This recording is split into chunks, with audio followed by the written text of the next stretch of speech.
तो दोस्तों, एक और नया दिन और मैं बलजीत परमार हाजिर हूँ एक नई कहानी, एक नया किस्सा लेकर।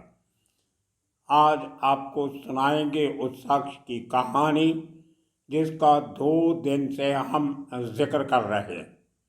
बहुत करीब से उसने देखा है अंडरवर्ल्ड को और हम ये समझने की कोशिश कर रहे हैं कि अंडरवर्ल्ड चलता कैसे है, कैसे सुपारी किलर्स की रिक्रूटमेंट होती है, हथियार कहाँ से आते हैं, सुपारी आगे कैसे बेची जाती है, एक दूसरा गैंगस्टर एक दूसरे की मदद कैसे करते हैं, दुख सुख में एक दूसरे का साथ कैसे देते हैं और उनको बचाने की कोशिश भी करते हैं। कई बार दूसरे का क्राइम अपने सिर भी ले लेते हैं। ये सब अंदर की बातें हैं और बहुत बार जो हथियार इस्तेमाल हुए होते हैं वो कभी रिकवर नहीं होते और पुलिस अपनी तरफ से दूसरा वेपन रख के उसको क्राइम सॉल्व करने का दावा कर लेती है। बहुत सारी अंदर की बातें हैं जो इस शख्स ने हमें बताई, जिसका नाम है मनीष कुमार सिंह ठाकुर और यूपी में दर्जनों केस उसके ऊपर हैं।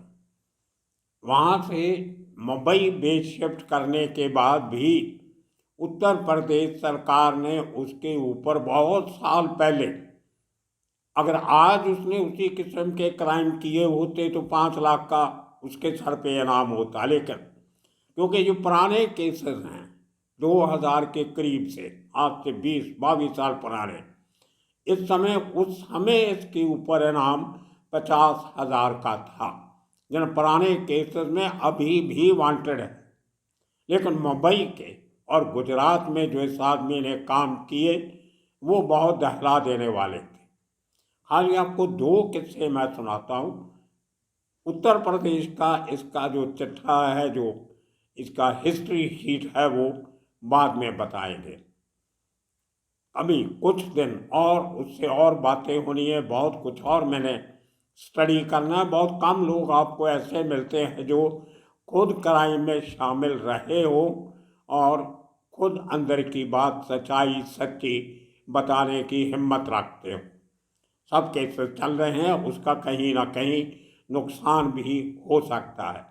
तो बहुत सी बातें जो उसने रिक्वेस्ट की है मुझे तो बता दी, लेकिन उसने बोला कि आगे मत बताना, वो बातें मैं नहीं बताऊंगा। लेकिन जितना भी मैक्सिमम बताया जा सकता है वो आपसे साझा करेंगे। लेकिन दोस्तों, एक बार फिर आपको बता दूं कि अभी भी चंडीगढ़ में बहुत समस्या है, पानी भरा हुआ है, फ्लड जैसी सिचुएशन है।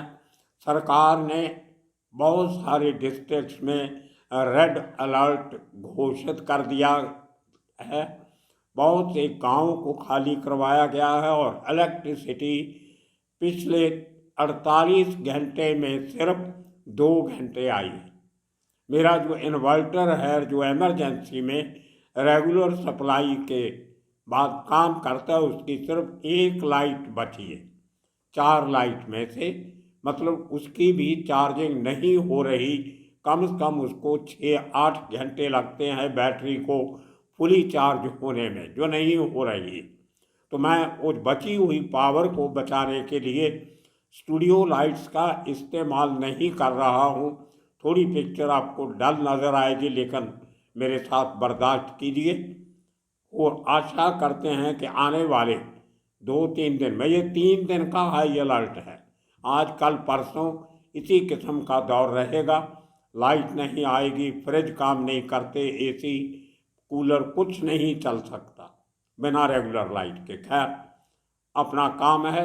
मुश्किल के समय भी मैं बहुत जुगाड़ करके ये वीडियो बना रहा हूँ ताकि आपके साथ राब्ता रिश्ता बना रहे। तो बैक टू मनीष कुमार सिंह। उसने अपनी जो शुरुआती ज़िंदगी बताई, क्राइम के पहले की छोटी सी 5-5.5 मिनट की उसकी आवाज़ में वीडियो है, ऑडियो है। वो थोड़ा तेज़ बोलता है, आप ध्यान से सुनना। आपको बहुत सारी चीज़ें आदमी की ज़िंदगी की शुरुआती दिनों की समझ में आ जाएंगी। कितना आदमी स्ट्रगल करता है दुनिया में सरवाइव करने के लिए, लेकिन कैसे अचानक रास्ता बदल जाता है, गाड़ी पटरी से उतर जाती है। तो ये कहानी मनीष कुमार सिंह ठाकुर, जिसके पिता जगत सिंह बनारस के रहने वाले थे। मनीष का बर्थ भी बनारस का है, अब उसको वाराणसी कहते हैं। वो इंडियन नेवी में नौकरी करते थे और मुंबई में जो इंडियन नेवल बेस है वहाँ पे उनकी तैनाती थी। तो जन्म के बाद परिवार के साथ मनीष मुंबई अपने पिता के साथ रहने आता है। माँ बाप, 2 भाई और 3 बहनें। वो कहानी पूरी आप इस आज के एपिसोड के आखिर में उसकी अपनी आवाज़ में सुन सकोगे, लेकिन मैं 2 किस्से आपको बताना चाहता हूँ, जिन्होंने एक गुजरात का, एक मुंबई का। पहले मुंबई का सुना देते हैं। साल है 2009। राकेश मारिया क्राइम ब्रांच के इंचार्ज थे। बहुत ज़ोरों शोरों से हफ्ता वसूली का काम चल रहा था। एक तरफ रवि पुजारी, दूसरी तरफ अली बुदेश, जो खुद कुछ नहीं करता था लेकिन जिम्मेदारी लेता था हर कांड की। वो भी किस्सा आपको आज थोड़ा सा सुनाएंगे। और साथ में और गैंगस्टर जो होटल, रेस्टोरेंट, डॉक्टर और इस किस्म के बिल्डर्स, इन बिजनेसमैन से या तो रेगुलर हफ्ता वसूल करते थे, 25,000, 50,000, 1 लाख रुपया महीना, या एक लम्प सम 2 करोड़, 3 करोड़, 1 करोड़, जो भी उनको लगता था वो उनसे फिक्स ले लेते थे कि आइंदा हम आपको तंग नहीं करें। तो सबसे ज़्यादा उन दिनों में 2009 में जो शख्स एक्टिव था वो था रवि पुजारी। रवि पुजारी का एक खास शूटर सचिन काम्बे, वो किसी केस में बेंगलौर उसको काम के लिए भेजा, उसने काम कर दिया लेकिन पकड़ा गया। तो सेंट्रल जेल बेंगलौर में बंद था। ये सचिन काम्बे मनीष ठाकुर का दोस्त, इसको मैसेज आता है जेल से किसी के थ्रू कि मैं बहुत तकलीफ में हूँ। सचिन ने मैसेज भेजा, पैसा वैसा नहीं है, एक काम मिला है लेकिन मैं जेल में हूँ, मैंने वो काम मांग के लिया है, आप मेरी मदद करो, ये काम आप कर दो, मुझे 4 पैसे आ जाएंगे तो मेरी जो दिक्कत है परिवार की वो दूर हो जाएगी। तो मनीष ने अपने दोस्त की मदद करने के लिए उसको कहा कि आप बताइए क्या करना है, पैसे की चिंता मत करो, मैं काम करने को तैयार हूँ। बिना ये पूछे कि काम क्या करना है, मनीष ने हाँ कर दिया। देखो दोस्ती कहाँ कहाँ काम आती है। उसने कहा कि मुंबई का एक इलाका है कलीना, बहुत आजकल तो बहुत पॉश एरिया हो गया, मुंबई यूनिवर्सिटी का कैंपस है और उसके साथ मेन रोड पे आर्मी का कैंप है बहुत बड़ा। एक साइड पे पूरा हमारा इंटरनेशनल एयरपोर्ट लगता है, उसकी दीवार के साथ साथ ये पूरी कॉलोनी बसी हुई है। तो उसी एरिया में गुरु कृपा रेस्टोरेंट है, बहुत फेमस, टी जंक्शन पे। उसके थोड़ा आगे जाए तो एक मछली बाज़ार आता है, जिसको मछली बाज़ार भी कह देते हैं, बहुत मशहूर है। मछली बाज़ार के बिल्कुल साथ थोड़ा आगे एक बहुत पॉपुलर बार हुआ करती थी, जिसका नाम आज भी होगी शायद, बहुत सालों से उधर गया नहीं, पुष्पक बार। पुष्पक शायद इसलिए के साथ में जहाज़ उड़ते थे वहाँ से नज़र आते हैं। पुष्पक बार से हवाई जहाज़ लैंड करते, टेक ऑफ करते नज़र आते। तो बहुत बढ़िया लोकेशन, तो शायद इसलिए पुष्पक रख दिया। हमारी एक सरकारी एविएशन कंपनी भी हुआ करती थी पुष्पक, बहुत से लोगों को याद होगा। पुष्पक हेलीकॉप्टर भी उड़ते थे जो ONGC के स्टाफ को लेके समुद्र में जाते थे। खैर, तो पुष्पक बार के मालिक को थ्रेट किया गया कि अगर आप 25,000 रुपया महीना हमारे बॉस को नहीं देंगे तो आपको ख़त्म कर दिया जाएगा। तो मनीष को पता चला कि बॉस कोई और नहीं, रवि पुजारी था। रवि पुजारी से ये काम सचिन काम्बे ने मांग के लिया था अपनी दिक्कत दूर करने के लिए। और उसने कितने पैसों में सौदा किया वो मनीष को पता नहीं। वो मैंने पूछा तो बोलता मैंने पूछा ही नहीं, मैंने तो यारी दोस्ती में काम किया। लेकिन आगे क्या हुआ, इसको हुक्म मिला कि आपने उसके ऊपर गोली चलानी है, जान से नहीं मारना है। ये अंदर की बात थी। अब मनीष का कहना है कि जब गोली चलती है वो कहाँ जा लगेगी, इस बात की कोई गारंटी नहीं होती कि आदमी वाकई बच जाएगा। और वो इस केस में भी हुआ। और ये केस इतना सेंसेशनल था, आप अंदाज़ा लगा सकते हो।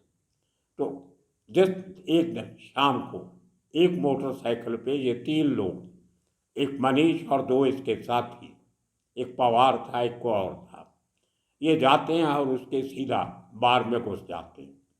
वो अपने बार में काउंटर पे अपने एक दोस्त उसके साथ, गोम्स उसका सरनेम था, क्रिश्चियन लड़का, वो बैठा था। तो ये बिना पूछे करके मनीष सिंह ने 3 गोलियां चला दी अपने हथियार से। और उन 3 गोलियों में से एक इसका साथी था, उसने भी 2-3 गोलियां चलाई, जिनमें से एक गोली जो थी वो गोम्स के पाँव में लगी। दूसरी गोली जो थी मनीष की, वो कृष्णा शेट्टी जो मालिक था पुष्पक बार का, उसके पेट में लगी।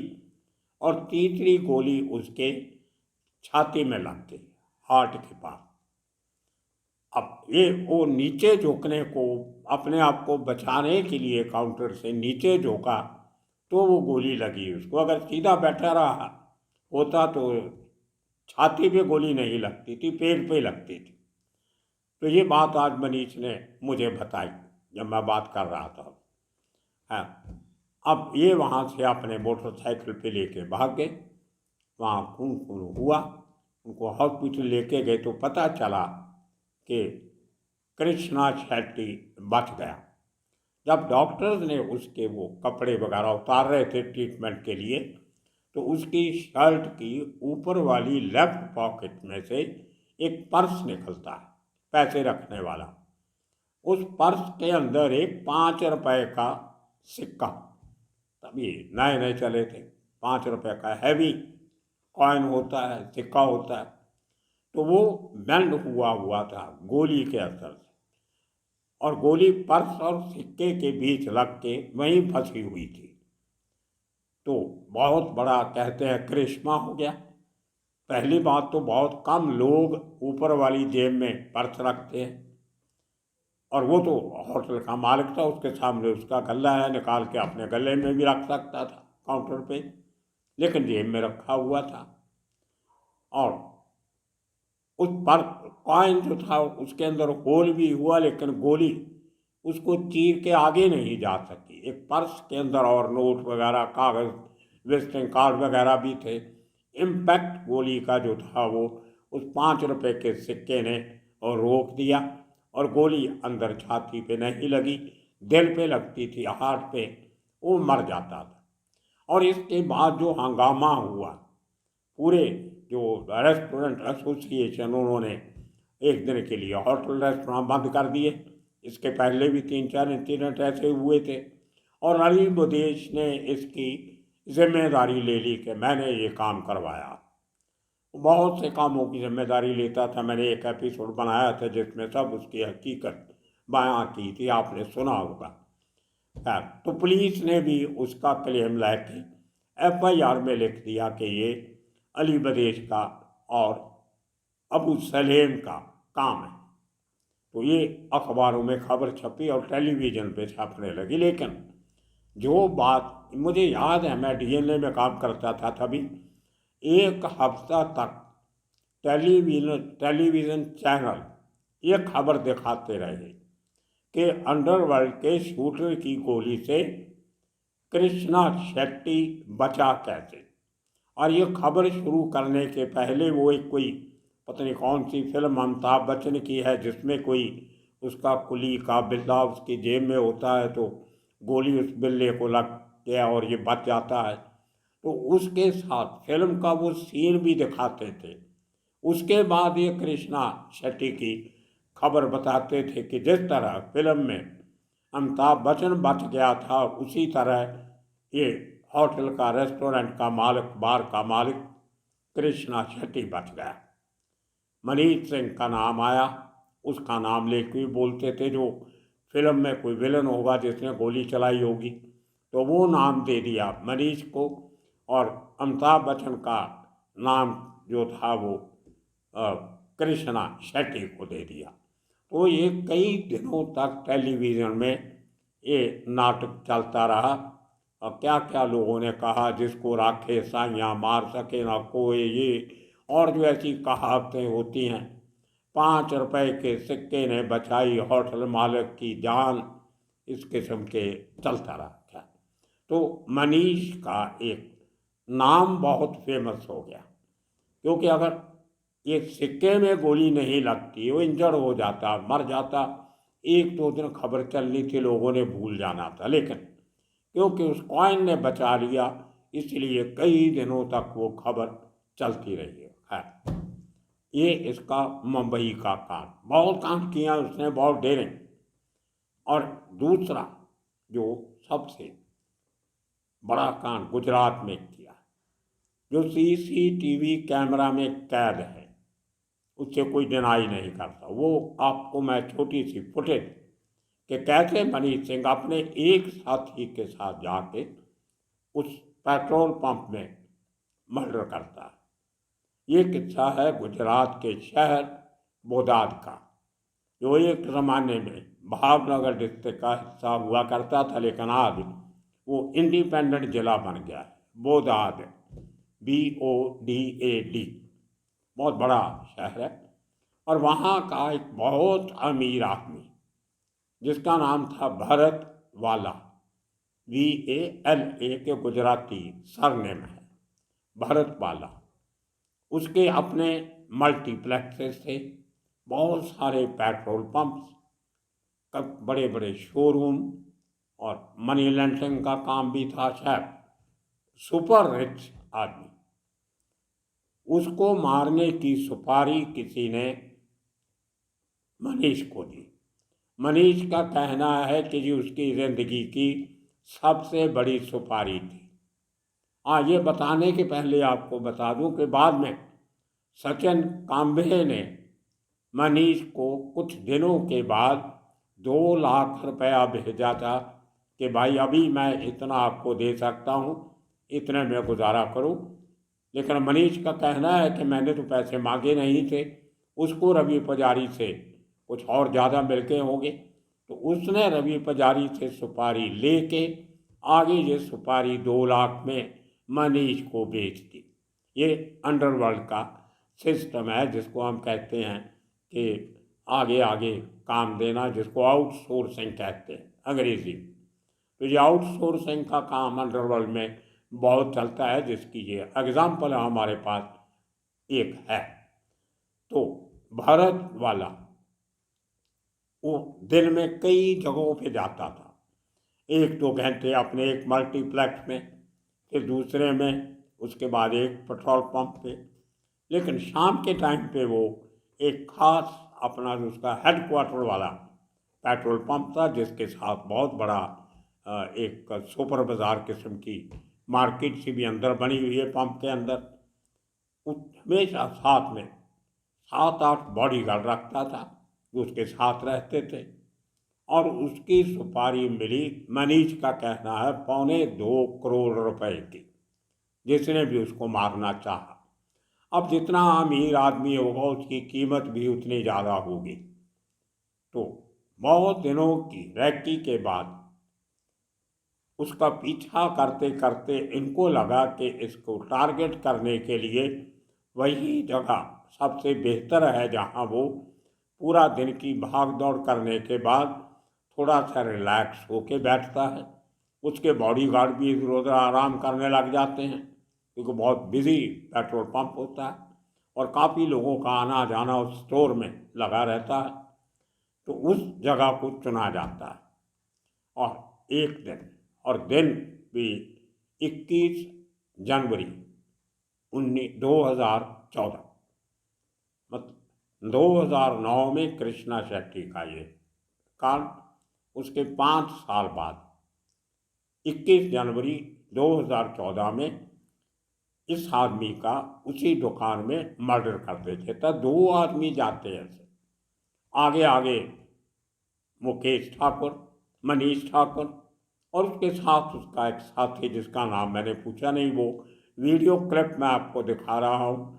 काले फॉलोइंग रोब में जो शख्स है जो गोली चलाता नजर आ रहा है वो मनीष है, और जो दूसरा आदमी टोपी वाला है वो इसका साथी है।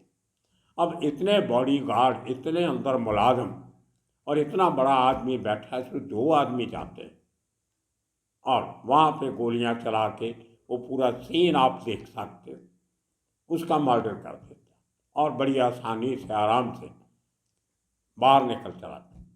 उसके बाद कुछ याद आता है तो कुछ लेने भी आता है इसका साथी अंदर, मनीष भी दोबारा अंदर आता है, लेकिन किसी की हिम्मत नहीं होती इनको चैलेंज करने की। लोग काउंटर के पीछे छिपते हुए नजर आ रहे हैं, लेकिन इनको रोकने की, पकड़ने की हिम्मत नहीं करता। हाँ, उसके बाद ये आदमी गुल हो जाता है। 2014 से लेके 2021 तक इसने और बहुत काम किए गुजरात में, यूपी में और जगह पे, लेकिन गुजरात पुलिस के हाथ नहीं आया। अब देखिए, गुजरात पुलिस ने भी इसका पीछा नहीं छोड़ा। 2021 में उनको खबर आती है कि मनीष सिंह जो भरत वाला के केस में वांटेड था इतने सालों से, वो मुंबई के नज़दीक नालासपाड़ा एक इलाका है जहाँ से एनकाउंटर स्पेशलिस्ट प्रदीप शर्मा पिछले दिनी इलेक्शन लड़े थे।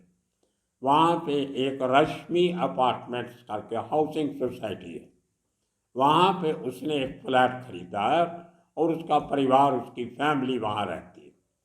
तो कभी कभार वो आधी रात के समय चुपके से अपने परिवार को मिलने आता। तो ये खबर गुजरात पुलिस को लगी। इसकी अरेस्ट होने के 6 महीने पहले तो गुजरात पुलिस ने अपना जाल बिछाया। इनका एक एक आदमी चेंज होते हुए उसी सोसाइटी में इनके 2 गुजरात पुलिस वालों ने सफाई मजदूरों की नौकरी की। सोसाइटी में जमादार, सफाई मजदूर वो काम करते रहे और 2 आदमी उसी सोसाइटी के सिक्योरिटी गार्ड बन के नौकरी करते रहे। तो 5 महीने वो ये काम करते रहे, लेकिन मनीष आया नहीं। उनको लगा कि शायद उसको कुछ खबर हो गई, जहाँ हमारे आदमी 5 महीने से लगे हुए हैं, तो वो थोड़े दिनों के लिए ऑपरेशन अबैंडन कर देते हैं, वापस चले जाते हैं। उसके बाद फिर उनको खबर मिलती है कि अब मनीष थोड़ा जल्दी आने लगा है। तो फिर उनकी एक टीम, 2 आदमी उनके वापस सिक्योरिटी में नौकरी करने लग जाते और 11 दिन सिक्योरिटी में काम करते करते जब उनको हो गए अक्टूबर 2021 को, तो उनको खबर मिली कि मनीष अपने घर में है या अपना हुलिया बदल के कहीं से किसी और रास्ते से, चोर रास्ते से कहीं अंदर आ गया। लेकिन वो जो पुलिस के 2 गुजरात पुलिस के आदमी जो सिक्योरिटी वॉचमैन बन के बैठे थे उनको पता नहीं चला। तो अंदर से इनका जो को आदमी था उसने दिया कि वो 11 बजे रात के 21 अक्टूबर को, 22 अक्टूबर अपने घर में है। तो वो अपनी टीम जो आसपास उन्होंने रखी हुई थी, दूसरी टीम, बैकअप टीम, उसको बुलाते हैं और इसके घर पे रेड करके इसको अरेस्ट करते। तो 7 साल के लंबे समय के बाद 2021 में मनीष सिंह अपने घर से अरेस्ट हो जाता और उसके बाद उसकी जो गुजरात पुलिस के कमांडोज के साथ जो कॉन्फ्रेंस उन्होंने की थी उसकी छोटी सी क्लिप भी मैं आपको दिखा रहा हूँ, और जो उसकी वीडियो फुटेज है मर्डर की उस पेट्रोल पंप में, वो भी आपको दिखा रहा हूँ। और इसके घर पे जब पुलिस ने अरेस्ट किया, कितनी भीड़ इकट्ठी हुई थी ये देखने के लिए कि वो इंसान कौन है जिसको पकड़ने के लिए तकरीबन 5.5-6 महीने गुजरात पुलिस सोसाइटी में भेष बदल के नौकरी करती रही। तो दाद देनी होगी गुजरात पुलिस को भी, उन्होंने हिम्मत नहीं हारी, बड़ी मेहनत की इस केस के ऊपर। उसमें शायद जो इन्वेस्टिगेटर ऑफिसर थे उनको कोई रिवार्ड भी अच्छा मिला, उनको मेडल भी दिया गया, पूरी टीम को बहुत बड़ा उनका सत्कार जो था वो गुजरात सरकार ने किया 2 साल पहले। अब उसी केस में मनीष सिंह ठाकुर गुजरात की जेल में है, अभी कुछ दिन के लिए पैरोल पे है, इसलिए मेरे से उसकी बात हो गई। अगर जेल में होता तो शायद बात नहीं होती थी। उसने कहीं मेरे वीडियो देखे, उसको बातचीत हमारा जो प्रोफेशनल एटीट्यूड है वो अच्छा लगा, उसने हमें कॉन्टैक्ट किया। तो एक कहानी मनीष सिंह की, और बहुत सी बातें हैं अंडरवर्ल्ड के अंदर की बातें, कहाँ से हथियार आते हैं, कैसे प्रक्योर किया। आखिरी बात, वो जो हथियारों से कृष्णा शेट्टी के ऊपर अटैक हुआ था उसमें 2 देसी कट्टे थे 315 बोर के और एक .32 का रिवॉल्वर था। ये तीनों यूपी से बनारस से मंगवाए गए थे। लेकिन पुलिस ने जब 2 आदमी पकड़े गए उस केस में अभी तक मनीष की गिरफ्तारी नहीं हुई है 2009 वाले केस में, क्योंकि वो हाथ ही नहीं आया पुलिस के। तो उसमें जो पुलिस ने दूसरे 2 लोगों से हथियार शो किया है वो 7.55 का किया, 32.32 का नहीं, बड़ा वेपन दिखाया। या शायद ये हो सकता है कि जो जब वो पकड़े गए तभी और हथियार था, लेकिन पुलिस ने ये कहा था अपनी स्टेटमेंट में कि जिस हथियार से कृष्णा शेट्टी पे गोली चलाई गई थी वो हथियार हमने इनसे बरामद कर लिया। तो ये एक पुलिस का होता है सिस्टम, सब हथियार पड़े होते हैं, कोई भी किसी पे डाल दो। तो एक दूसरा किस्सा है, अभी बहुत सी बातें अभी हुई हैं मनीष से, उसके शायद 1 दिन बाकी है अभी पैरोल का, उसके बाद फिर बातचीत बंद हो जाएगी। तो हमारी कोशिश है कि जितनी नॉलेज अंडरवर्ल्ड की अंदर की वर्किंग की हमें मिल सकती हो उतनी लें। मैं भी आपकी तरह स्टूडेंट हूँ, रोज़ कुछ ना कुछ नई बात सीखता हूँ और आपसे शेयर कर लेता हूँ। यार आप सुनिए मनीष सिंह की बचपन की कहानी, उसकी ज़ुबानी, थोड़ा तेज़ बोलता है, आप ड्रामे से सुन लीजिए, एक आदमी का माइंड सेट आपको पता चले। मैं मनीष सिंह, मेरा जन्म वाराणसी में हुआ। मेरे पिताजी मुंबई में इंडियन रेलवे में कार्यरत थे। मेरा जन्म वाराणसी में होने के बाद हम जो है मुंबई रहने चले गए। हम 2 भाई 3 बहन थे और मेरे माता पिताजी मुंबई में रहते थे। मेरी माँ हाउसवाइफ थी और मेरी पढ़ाई लिखाई कक्षा 6 तक, 6th स्टैंडर्ड तक कांदिवली में हुई। मैं कांदिवली में रहा, हनुमान नगर कांदिवली में रहा। वहाँ अपने पिताजी के साथ, फैमिली के साथ रहता था। और 5th स्टैंडर्ड में 10 साल की उम्र में मेरी माँ का देहांत हो गया बीमारी से। उसके बाद मेरे पिताजी जो है बराबर थोड़ा माँ के डेथ की वजह से थोड़ा मानसिक रूप से डिस्टर्ब हो गए थे, तो उन्होंने नौकरी वगैरह छोड़ दी थी, मतलब एकदम बिल्कुल करना बंद कर दिया था, जिससे हमारी आर्थिक परिस्थिति ख़राब हो गई। उन्होंने फैमिली के ऊपर ध्यान नहीं दिया, तो उससे डिस्टर्ब हो गए थे मेरे पिताजी बिल्कुल ही। तो हम लोगों की आर्थिक परिस्थिति ख़राब हो गई थी काफ़ी। फिर मैं लोकल में ही जो लोकल गैंग्स थे, छोटे मोटे लोकल लुखे बोलो मीन्स, तो ऐसे कुछ लोगों के संपर्क में आ गया। 6th स्टैंडर्ड के बाद मेरी पढ़ाई छूट गई। 6th स्टैंडर्ड तक मैंने पढ़ाई की और तब तक मेरी उम्र 12 वर्ष हो गई थी। 12 वर्ष पूरे हो गए। 12वें-13वें साल से मैं बिगड़ता चला गया बिना माँ बाप के। माँ थी नहीं, पिताजी जो है आखिरी में डिस्टर्ब हो गए थे वो, यानी एक तरीके से बोलिए गैर जिम्मेदार भी बोलेंगे तो भी चलेगा। पिताजी मेरे बहुत अच्छे थे, लेकिन डिस्टर्ब हो गए थे, मेरी माँ के ना होने की वजह से बड़ा डिस्टर्ब हो गए थे। तो उसके बाद हम लोगों का ध्यान कोई देने वाला नहीं था, हम पांचों भाई बहनों का। हम कुछ समय तक मामा के यहाँ रहे, लेकिन मामा मेरे बहुत अच्छे थे, कुर्ला में रहते थे। वहाँ पे वो 1983 में कुछ कॉरपोरेटर वगैरह भी थे वो। मामा मेरे बहुत पैसे वाले भी थे, लेकिन हमारी मामी हमें कुछ उतना मानती वगैरह नहीं थी। तो हम वापस में जो है एक एक करके सब भाई बहन वापस कांदीवली आ गए रहने के लिए। तब तक मेरी उम्र 13 वर्ष हो गई थी। 13 वर्ष की उम्र से मैंने होटलों में नौकरी करा, और बहुत सारी नौकरी की। बाल मजदूरी का रोक हुआ करता था उस समय भी, स्ट्रिक्टली तो हुआ ही करता था। मैंने वाइन शॉप पे नौकरी किया, रोमा वाइन शॉप पे मैंने नौकरी किया, जो है अनिल थड़ानी का वाइन शॉप है ये। अशोक थड़ानी, अनिल थड़ानी, ये रवीना टंडन के जो हस्बैंड हैं, उनका वाइन शॉप है linking road, Bandra linking road पे। वहाँ मैंने 1.5 साल तक नौकरी की। कुरियर में नौकरी की, कपड़ों के दुकानों में नौकरी की, होटलों में की, इंडस्ट्रियल में की। लेकिन कहीं से कोई गुजारा, 5-5 जो लोगों का गुजारा भाई बहनों का नहीं कर पाता था। फिर मैं आगे इस लाइन में कूद गया, कुछ लोकल बदमाश के संपर्क में आ गया, और फिर लूटपाट थोड़ा बहुत करने लगा, बहुत कम ही उम्र से ही, 14-15 साल की उम्र से ही। इस तरीके से मेरी शुरुआत हुई। फिर 8-10 केस मेरे छोटे मोटे 324, 25, 26 यहाँ मुंबई वगैरह में हुए। फिर मैं फर्स्ट टाइम 2016 में जेल में गया। वहाँ मैं संपर्क में आया काफ़ी लोगों के, गैंग्स के, मुंबई के गैंग्स के, अंडरवर्ल्ड के गैंग्स में। और फिर मैं गांव गया। गांव में जाने के बाद मैं वहाँ पे एक उपेंद्र गुड्डू, हमारे एक भाई हैं, होते हैं हमारी जाति समाज के हैं, उनके संपर्क में आया।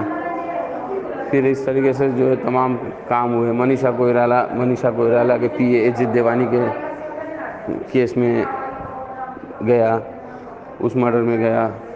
वो मर्डर की सुपारी जो है अबू सलेम से ली गई थी, उसमें मैं था। और तमाम प्रकार के इस तरीके के बहुत सारे जो है होते गए। यानी उसके बाद फिर मैंने पीछे मुड़कर 2016 तक बिल्कुल नहीं देखा। काफ़ी लोगों के लिए काम किया, हर एक गैंग के लिए। दाऊद इब्राहिम को छोड़कर मैंने लगभग सभी के लिए काम किया हुआ है। और सबसे ज़्यादा मैंने काम सुभाष ठाकुर के लिए किया। लेकिन मैं किसी का एक बंधुआ मजदूर कभी नहीं बनकर नहीं रह सका। मुझे बंधुआ मजदूर बनकर रहना बिल्कुल पसंद कभी भी नहीं था। मैंने रवि पुजारी के लिए भी काम किया, और तमाम लोगों के लिए काम किया। छोटा राजन के भी मुझे बहुत ऑफ़र आए थे, लेकिन छोटा राजन के लिए मैं काम इसलिए नहीं करता था क्योंकि सुभाष सिंह ठाकुर और छोटा राजन के अंदर बनती नहीं थी। इसलिए मैं जो सुभाष सिंह ठाकुर मेरा दूर का रिश्तेदार भी होता है, लेकिन इस लाइन में तो आपको पता है कि कोई रिश्तेदारी वगैरह नहीं चलती। और आज के डेट में सुभाष ठाकुर से मेरा कोई लेना देना है नहीं दूर दूर तक, क्योंकि ये लोग यूज एंड थ्रो वाले लोग हैं। और बिना पैसे के काम कराना चाहते हैं। मीठी मीठी बड़ी बड़ी बातें, हथेली में चांद दिखाकर काम लेना चाहते हैं ये लोग। फिर मैंने खुद की कॉन्ट्रैक्ट किलिंग का काम किया, खुद का गैंग बनाया, और मैंने बनारस में एक के ऊपर एक लगातार कई वारदात किए। वहाँ एक्सटॉर्शन वसूला, वहाँ बहुत सारे मैंने काम किए, करवाए। फिर अपनी गैंग खड़ी की मैंने, और खुद की अपनी एक गैंग बनाई। तो आज के लिए इतना काफ़ी। तब तक के लिए आप सबका बहुत बहुत शुक्रिया, धन्यवाद।